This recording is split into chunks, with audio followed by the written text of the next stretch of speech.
Yon, magandang araw po sa inyong lahat mga tol. Ngayon po ay September 10, 2025. Tayo po ay naka-live sa Facebook at YouTube at special po ang araw po na ito sapagkat meron po tayong panauhin mamayang alas 6 po ng gabi. Inuna ko lamang pong agahan para po kahit paano dumami na tayo nang sa ganon kapag ka nandito na po siya sa taas at magsimula na ang ating talakayan ay marami na po tayong mabahagian ng impormasyon. Alam po ninyo, tayo po ilalabas sa ating comfort zone, sapagkat every now and then, tayo-tayo lamang ang magkakasama halos lagi dito eh. May mangilan-ngilan na manonood po natin, nakaiba po natin sa paniniwalang politikal, pero hindi po bisita. Ito pong bisita natin, very outspoken naman po ito, kung ano po yung kanyang political leanings, at siya po ay isang kakamping. Ano po? And I am very excited sapagkat hindi lamang po siya isang abogado, isa po siyang naglilingkod sa larangan po ng ating kalusugan. Registered nurse po ito. Isang Lasalle, tama ba? Saka Atenista. Mga nirerespetong universidad dito po sa Pilipinas. Kaya basically, hindi po basta-basta ito pong bisita natin. Napakabatang abogado. Hindi ko siya kilala personally. Ako'y mahilig kasi talagang manood sa mga tao na ako po'y natututo. Regardless kung ano po ang kanilang political color. Basta may natututunan ako, pinapanood ko po yan. No? Pero DD shit, di ako manonood. DDS, from time to time, may mga pinapanood akong DDS kasi natututo ako sa kanila. Paano ko po nakilala? Sa social media ito pong bisita natin. Nagbabrowse po ako. Siyempre, alam nyo naman si Top 1. Kaya po tayo nakakapag-usap ng ganito po sa ating programa. Dahil busy po ako sa pag-browse ng aking social media, balita, impormasyon, at kapag pumasok na sa utak ko yan, gagawa na lang tayo ng titulo at aalalahanin ko na lamang habang tayo po'y nag-uusap-usap. At habang nga pong ako'y naghahanap, dumaan sa feed ko ang isang Attorney Reyes Del Rosario. Naka-live. Pinanood ko. Aba, naalala ko ganitong-ganito noon ang sinuportahan kong si Attorney Randolph Libayan. No? Nung nagsisimula pa lamang ang batas natin, maikwento ko lamang, around 600 subscribers to 800 subscribers pa lamang siya, ay napukaw ang aking atensyon sapagkat humahanga ako sa mga taong libreng nagtuturo ng kanilang kaalaman sa publiko. Yan po ay isa sa mga malasakit na advokasya ko, no? Nung ako po'y nagtuturo pa. Nung ako po'y meron pang review center at nagtuturo pa, wala pang monetization sa YouTube, asala sa Facebook, nagla-live na ako sa Facebook para lamang maihatid ko ang mga tinuturo ko sa mga hindi po kayang magbayad ng review fees, no? Ganun po ako noon. Kaya humahanga ako sa mga ganyang tao. Tinulungan natin si Attorney Randolph Libayan hanggang sa pumutok yung kanyang channel at napakalaki na po ngayon. Nasa kalahating milyon, almost kalahating milyon yung dalawa niya pong channels. Pero syempre, magkaiba po tayo ng politika kaya maaaring sa pananaw ninyo, hindi po maganda ang kanyang mga sinasabi sa ngayon. Sa akin, wala pong problema. Pagka hindi ko kasi kaayon sa politika, at yun po yung topic niya, hindi ko na po pinapanood. Pero kung iba naman ang topic niya at matututo ako, panonoorin ko pa rin yan. Ito naman pong si Attorney Reyes, ganon. Nagla-live po ito from time to time at libre magtanong. Napakamahal po magtanong sa abogado kapag kayo po kukonsulta sa abogado at magtatanong ng mga legal services na i-offer po nila, payo, may kaukulang bayad. Siya, ino-offer niya, libre. Kaya ako'y nanood sa kanya and I should say na kahanga-hanga po siya mag-deliver ng topics. Alam niyo naman ako, hindi ako basta napapahanga ng isang tao kasi I have been in the academe for more than a decade. May mga abogado na po akong na-encounter, marami po sila. Merong good, merong no-go pagdating po sa pagtuturo. Magaling pagdating sa papel at sa kanyang kakayahan, pero hindi niya porte ang pagtuturo. But ito pong bisita natin, I should say, magaling. No? Kaya hindi po tayo mabibigo. You should expect mamaya na hindi po tayo mabibigo kapag dumating na po yung punto ng talakayan na gagawin po natin. No? Pauna lamang yan, matagal pa po kayong mag-aantay. Alas 6 pa po ang akyat ng ating bisita. Sabi niya nga, baka gusto mo maaga. Sabi ko, nasa sa inyo naman po yan, attorney, kung saan po kayo mas komportable. Ako naman po ay pwedeng mag-adjust anytime. Sabi niya, total na i-announce na. O sige, di alas 6 na talaga aakyat si Attorney Reyes Del Rosario. no? Kaya sa ngayon, tayo po'y mag-usap muna ano ang mga pangyayari sa araw na ito. Napakarami na naman mga tol, no? Loaded talaga tayo starting Monday pa lamang. Napaka-loaded ng information. Yesterday, almost 10 hours po tayo naka-live, tapos ngayon, ang dami na namang mga impormasyon. Sa mga nagtatanong tungkol po sa update sa Missing Sabongero, by the way, ang update po sa Missing Sabongero, wag po kayong mag-alala kasi hindi porkit po laman ng balita araw-araw ay napapabayaan na po ng ating gobyerno. O, ito na nga po, may update na. Ang kampo ni Atong Ang at mga inirereklamo sa prosecution ay pinadalahan na po ng Supuena. Kampo ni Atong Ang, hinamon si Patidongan, lumabas ka sa saya ni Remulla. O yan na. Kasi nagkaroon na po ng kautusan ang Department of Justice National Prosecution Service na padalhan ng Supuena ito pong mga inaakusahan. Ito naman ang tugon nito pong si Atong Ang. Lumabas ka sa saya ni Remulla. Bukas ang kampo. Petsa, September 10, 2025, ni Charlie Atong Ang na tumugon sa investigasyon ng Department of Justice kaugnay ng mga nawawalang sabongero matapos matanggap ang Supuena. Ngunit may hamon din sila sa whistleblower na si Julie Dondon Patidongan. Ayon kay Atty. Gabriel Villarreal, legal counsel at spokesperson ni Ang, itinuturing nilang pagkakataon ang investigasyon para harapin ang mga akusasyon na umano'y binalot ng haka-haka at walang sapat na ebidensya. We welcome the opportunity to respond promptly to the accusations which have since been shrouded in innuendo and unsubstantiated claims by a Julie Dondon Patidongan, who, by evidence we have unearthed in the meantime, appears to have had motive to and is the one responsible for the disappearances. Pahayag ng kampo. Dagdag pa nila, realizing that investigators were about to pin him down, he resorted to concocting a fantastic story, putting blame on his superiors and benefactors as his easy way out of his impending imprisonment. Hinamon din ng kampo si Patidongan. Hinahamon ko si Dondon na lumabas na sa likod ng saya ni Secretary Remulla at patunayan niya sa pamamagitan ng ebidensya ang mga akusasyon niya. Paghandaan na rin niya panagutan ang konsekwensya ng mga kagagawan niya, pahayag ng kampo. Anila, darating ng panahon na lalabas ang katotohanan at matutukoy kung sino talaga ang responsable sa pagkawala ng sabongero. Akala ko Bartap Narcher ito. Pero hindi, Bartap Narcher talaga itong abogado ni Atong Ang, mga tol. Pero natatawa ako sa hamon niya eh. Hinahamon niya. Ulitin ko, basahin ko hinahamon ko si Dondo na lumabas na sa likod ng saya ng Sekretary Remulla at patunayan niya sa pamamagitan ng ebidensya ang mga akusasyon niya. Hindi ko mag-gets yung hamon. Unang-una, si Julie Patidongan ay lumabas na talaga sa saya ni Secretary Remulla. Kumbaga out in the public na talaga siya eh. Nagpo-post pa nga siya sa kanyang social media account ng mga saloobin niya. And syempre, kaya siya lumabas para akusahan itong si Atong Ang. Kaakibat po ng mga ebidensya. Kaya hindi ko makuha yung logic ng paghahamon nito pong si Atty. Villarreal, ang abogado po ni Atong Ang. Anyway, talon tayo ng topic. Kasi limitado po yung oras natin dahil mamaya pagdating ng alas 6, ibibigay natin ang pagkakataon more na magsalita sa ating bisita. Ito na po ang mga lumalabas na issue kanina, no? At medyo nakakagulat kasi wala pa naman pong pinapangalanan si Pangulong Bongbong Marcos. Kaso lang, itong politiko, mahilig po ito sa mga yung chismis na kinalaunan maraming nagkakatotoo. Tapos dito, sinasabi na naman na meron daw po silang insider na bahagi daw po ng bubuing komisyon na mag-iimbestiga sa flood control projects anomalies ay ito pong dalawang personalidad na sina Mayor Benji Magalong at dating Secretary Babe Singson ng DPWH. Ayon po dito sa balita ng Politico, September 10, 2025, walang sasantuhin. Magalong Babe Singson to lead Marcos flood scam probe. Parang siguradong-sigurado ang headline, no? Pero pag binasa mo, hindi naman ganon. Baguio City Mayor Benjamin Magalong and former Department of Public Works and Highways Secretary Rogelio Babe Singson are reportedly poised to sit in the 3-man independent commission that will probe alleged corruption in government flood control projects. Politico has learned.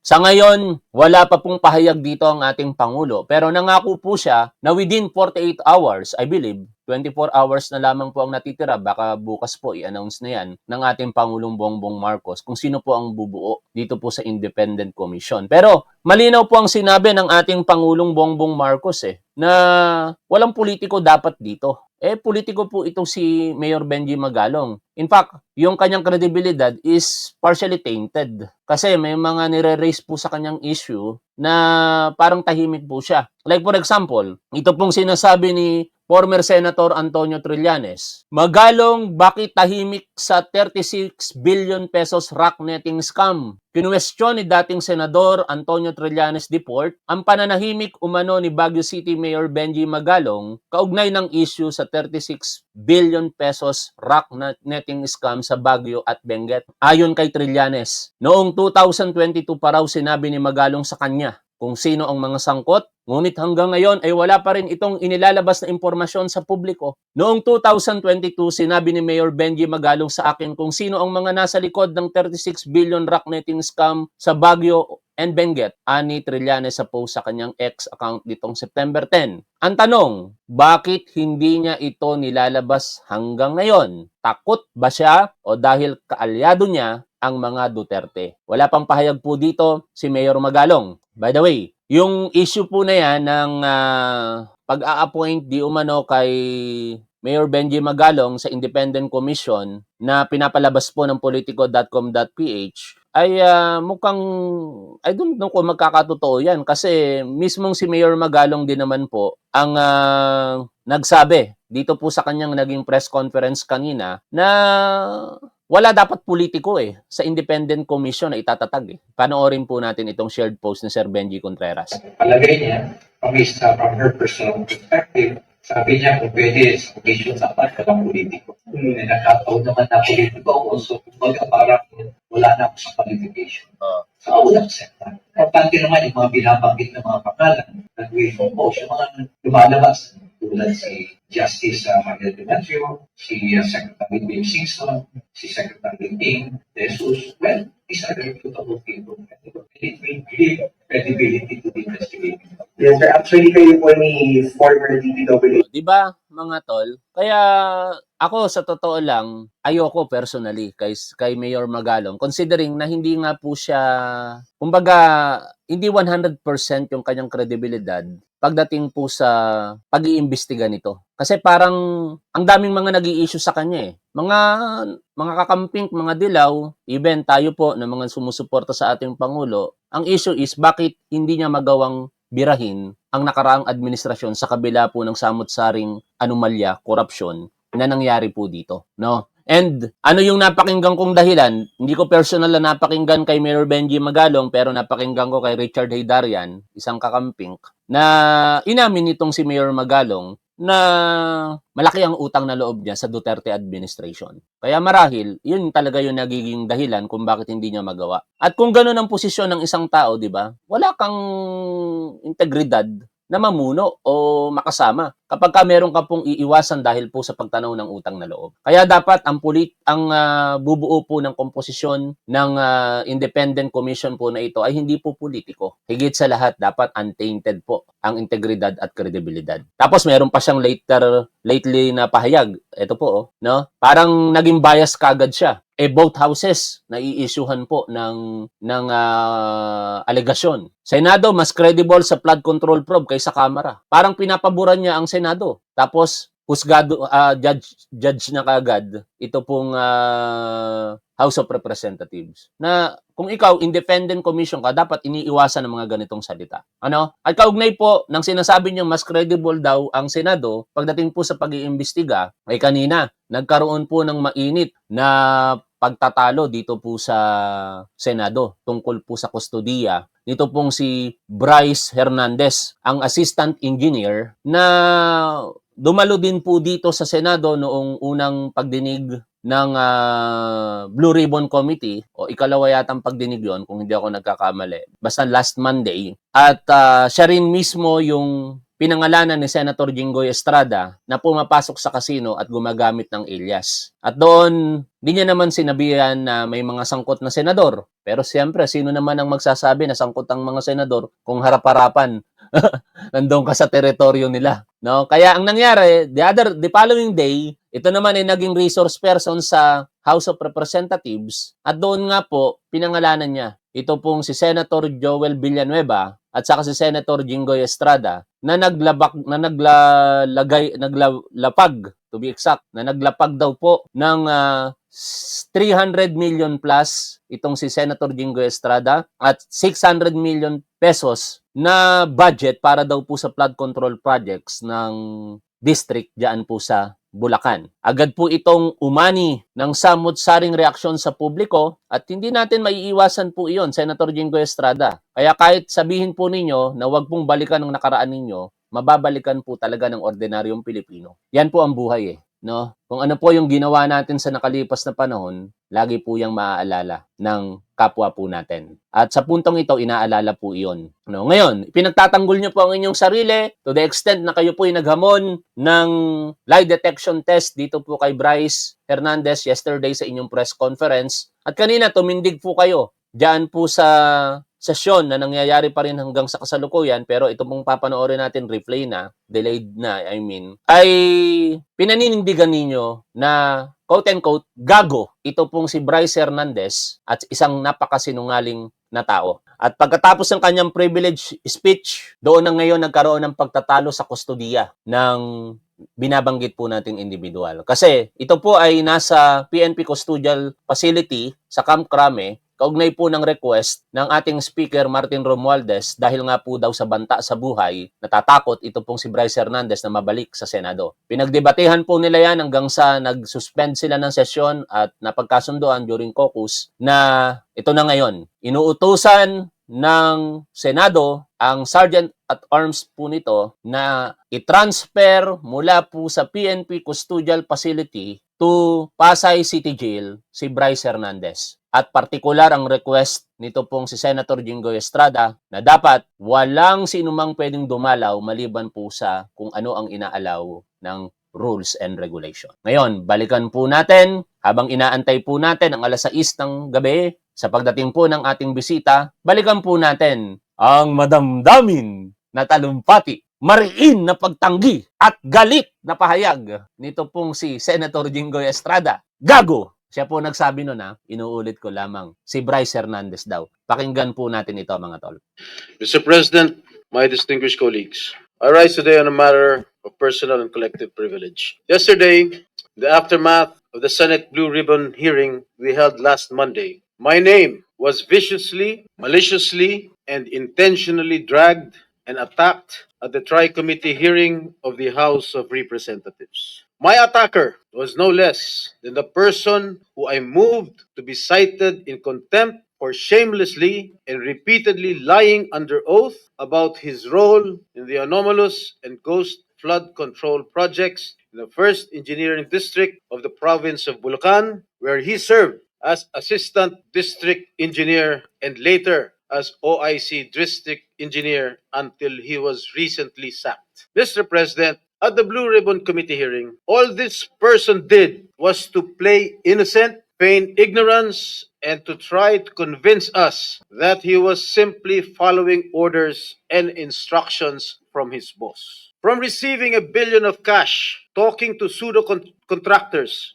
signing falsified documents, all the way to gambling away millions and millions of money stolen from the public coffers at casinos. He claimed that in all of these, he was just following orders. Indeed, when confronted and cornered with a barrage of questions from this representation and our other colleagues about his fantastic and shady lifestyle and dealings, he fed the committee lies and stories that taxed our credulity to the hilt and left us and the public in awful disgust. Clearly, he perjured himself and we cited him in contempt. Bunsod sa aking motion, ipinakulong natin siya. Mr. President, appearing the next day at the TRICOM hearing at the House of Representatives, this former DPWH Assistant District Engineer by the name of Bryce Erickson Diaz Hernandez, or Bryce, also known as Marvin Santos de Guzman, yung kanyang alias sa casino, apparently realized he needed to level up dahil hindi niya nalusutan ang ating Blue Ribbon Committee. Hindi pa sapat ang pagsisinungaling niya para pagtakpan at maisalba niya ang kanyang sarili. So while he was in detention here at the Senate, sabi niya, nakapag-isip po ako at nagdesisyon na maglabas ng ilang nalalaman ko sa flood control project. Tama po, sabi niya, tama po si Senator Lacson na mga engineers ng DPWH ay tila naging legman o bagman na lang. Kung tatanungin niyo po ako kung sino o kanino kami naging bagman, sasagutin ko na po ngayon. Nakapag-isip? May naniniwala ba dito? Samantalong ayon nga sa impormasyon ni Senator Lacson, habang naghihiring ang Blue Ribbon noong September 1, nasa casino siya at nagsusugal. And then, lo and behold, during the TRICOM hearing, he then proceeded to take off from that remark jokingly addressed to me by Senator Marcoleta when Mr. Diskaya said that there were no senators involved. Ang sabi ni Senator Marcoleta, safe ka na. Mr. Hernandez said, sabi ni Senator Marcoleta kahapon, ligtas ka na. Hindi po ito totoo. Si Senator Jinggoy Ejercito Estrada, Senator Joel Villanueva, Yusek Robert Bernardo at D.E. Alcantara. Si Sen Jinggoy po ay nagbaba ng 355 million ngayon 2025 sa mga ilang projects sa Bulacan at ang sabi po ng boss ko dito ay 30% ang commitment dito. Mr. President, this is a blatant lie. Isang malaking kasinungalingan. I wish I did not have to borrow your time in this privileged hour to demonstrate how crooked my accuser is. I know most of you have probably witnessed the proceedings in the investigations conducted by both houses of Congress where he has so far appeared. But I beg your indulgence in defense of my name, which Mr. Hernandez conveniently dragged to take the heat off him and his cable. A desperate attempt to divert attention away from the real issue, his own involvement in ghost projects and questionable dealings. Batay sa aking mga nakalap na sinumpaang salaysay ng ilan sa mga kawani ng DPWH at mga kasamahan ni Mr. Hernandez, malinaw na sangkot siya sa mga ghost projects sa Bulacan. Pinatotohanan nito ng hindi lamang isa, kundi 3 opisyal na nagsabing siya at si RJ Dumasig, Project Engineer 1 ng Bulacan, 1st District Engineering Office, ay kapwa kasangkot sa mga proyektong ito. Pinatotohanan din ito ni na John Michael Ramos, dating OIC ng Construction Section ng Bulacan 1st District Engineering Office, Ernesto Galang, Hepe ng Planning and Design Section ng parehong distrito, at Norberto De Leon Santos, Hepe ng Quality Assurance Section. Lahat sila ay nagbigay ng sinumpaan salaysay na nagdidiin kay Bryce Erickson Hernandez. Ang dalawang ito ay kabilang sa tiniguruan ni Senator Lacson na BGC Boys o Bulacan Group of Contractors. Mga suki sa kasino. Si Bryce, also known as Marvin Santos de Guzman, ay nakapaglustay na abot ng 435 million at nakapag-launder ng perang humigit sa 1 bilyong piso. Samantalang si RJ, alias Sandro Bernardo Park, ay umabot naman sa 16.9 million ang natalo sa kasino. Ginoong Pangulo, malinaw ang paglalahad ng ating kasamang senador na ang kanilang mga gawain ay nagpapahiwatig na sila'y sangkot sa paglilinis o paglalaba ng mga nakulimbat nilang pondo ng bayan. Sa aking pagtatanong nitong nakarang Lunes sa pagdinig ng Blue Ribbon Committee sa General Manager ng Sims Construction Trading na si Ginang Sally Santos, inamin niya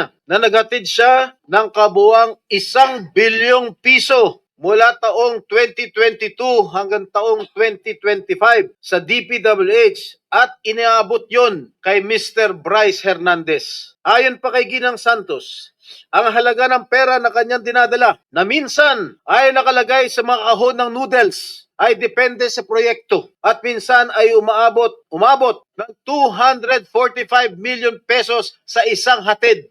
Kapal ng mukha mo. Sinabi rin ni Ginang Santos na si Mr. Hernandez at DPWH engineer. Singit lang ako mga tol. Nagsasalita si Senator Jinggoy Estrada, actually delayed telecast yan. Tapos ang nababasa ko mga komento, Facebook at YouTube, walang naniniwala sa inyo, Senator Jinggoy Estrada. Parang ang sakit po nung tanggapin Yun ang masakit na katotohanan dito. Na kahit anong gawin mong pagpapaliwanag sa harapan ng publiko, ang mga Pilipino hindi po naniniwala sa inyo. Tuloy po tayo sa pakikinig po dito. JP Mendoza, Chief ng DPWH Bulacan's Construction Division, ay ginagamit ang lisensya ng Sims Construction para sa mga proyekto nila. Si Mr. Mendoza, na may alias na PJ Castro Construction Asuncion, na pinangalanan din ni Senate President Pro Tem Lacson, na kabilang sa BGC Boys, ay may kabuang 418 million na nilustay sa iba't ibang kasino at nakapag-launder ng perang mahigit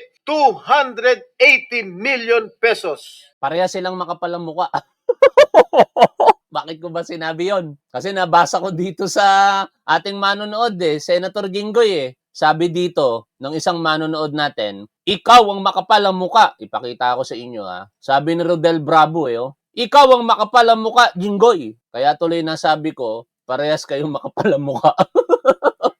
Bakit? Karapatan ko naman yun Kung magagalit si Senator Jinggoy dahil sinabihan ko siyang makapalang muka, onion skin siya, balat sibuyas, no? Pero, simple lang naman para sana hindi kayo napagsasabihan ng makapalang muka, sige, gawin nyo na lamang kung ano yung nararapat nyong gawin dyan. Pero, tandaan ninyo to, Senator Jinggoy Estrada. Magalit kayo kay Bryce Hernandez, pero kayo magalit sa taong bayan na kinikriticize kayo. I-prove nyo sa taong bayan, sa amin, na mali kami sa pag-aakala, na mali kami sa mga iniisip namin. Hindi ko nasasabihin kung ano yun, pero alam nyo na siguro kung ano laman ng aking isipan, mga tol. Kung nakakapagpatalo ng 10 milyon si Mr. Hernandez sa kasino, hindi na rin siguro nakapagtataka kung bakit hindi siya nalalayo sa mga diskaya pagdating sa paramihan ng koleksyon ng mga sasakyan. Nauna nang inamin ni Mr. Hernandez na siya at ang kanyang asawa na isang dating rank and file employee ng GSIS ay nagmamayari na mga mamahalang sasakyan gaya ng Dodge Challenger, Toyota Supra at Lamborghini Urus Performante. Hindi ito karaniwang pag-aari ng isang empleyado ng gobyerno. At hindi pa dito nagtatapos sa listahan, Ginoong Pangulo. Nandun sa kanyang garahe, isang Ford Everest, Ford Territory, Toyota Corolla Cross, Suzuki Jimny, Mitsubishi Pajero, Honda Civic Type R Turbo, and add to this his collection of high-end motorcycles, BMW R1250GS, Yamaha T-Max, BMW C400 GT, Ducati X Diavel Nera, Honda Goldwing, Ducati Street Fighter, BMW R1300GS, Vespa scooter, at yung kanyang asawa, meron 2 Toyota Hilux, isang Toyota Fortuner, Kia Carnival, BMD X3, Toyota Land Cruiser, Vespa Primavera, Honda, BMW. Mga kaibigan, Ginoong Pangulo, Bryce Hernandez claims these vehicles are part of a buy and sell business run by his sibling. But why are all these vehicles registered under their names? Bakit nakarehistro ang kanilang mga sasakyan sa kanilang mga pangalan kung sinasabi niya buy and sell business itong mga ginagawa nila? Gago. Magkano ba ang sahod ni Hernandez? Sapat ba ang kanyang kita o ng kanyang asawa para magkaroon ng ganitong karangyaan? Mr. President, ginagamit bilang umano'y ebidensya laban sa akin ang mga larawang kuha sa iba't ibang okasyon gaya ng birthday party. Makailang beses ko man na nakaduupang palad si DE, District Engineer Henry Alcantara, kaya ko humarap sa kahit sino at sabihin na hindi ko siya personal na kilala. Mismo ang Pangulong Marcos na nga nagsabi na mga larawan natin ng mga opisyal o public figures ay hindi sapat na batayan para patunayan at masabing talagang kilalang-kilala natin ang mga nakakasalamuha natin. To quote President Marcos, alaman naman ninyo, ni-name drop lahat. Magpapakuha lang ng picture tapos sasabihin, o tingnan mo, malapit kami. Sa isang araw, 1,000 yung nagpapapicture sa akin So lahat ng 1,000 na yan, malapit na ba sa akin? People have to be more careful at huwag sila masyadong gullible. Yan po ang sinabi ng ating mahal na Pangulo. Tungkol naman sa nasabi niya, hinggil sa isang... Grabe, 2,800 plus kayo mga tol sa Facebook at YouTube. Pero wala, may isa akong nakita na komento na naniniwala dito kay Senator Jinggoy. Ang lupet, bakit ganon?